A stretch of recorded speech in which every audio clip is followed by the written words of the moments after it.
môi bon top phi mấy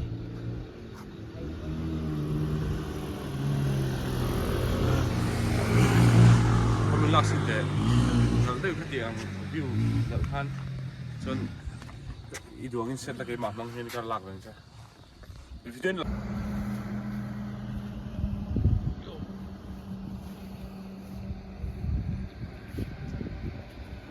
lại quên thua này to cái lối lạc rồi chứ môi xin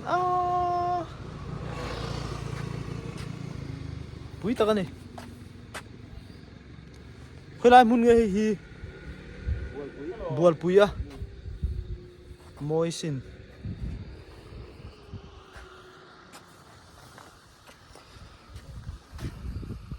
kalau sân lấy thấy bao nhiêu đâu này thì mà rồi anh nặn lướt tục sao call anh thì tắc tắc sao môi tục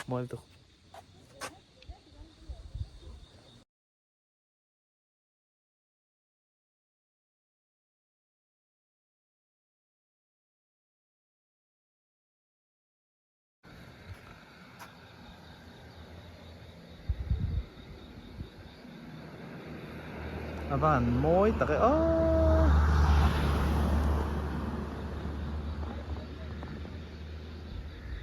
cần viên hơn tăng cả đủ thế mấy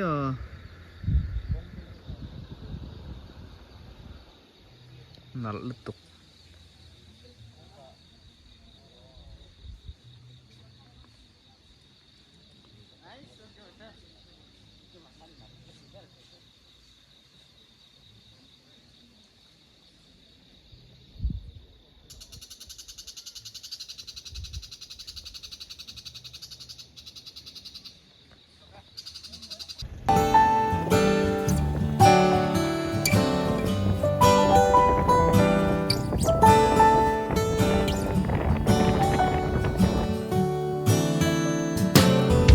leng hermol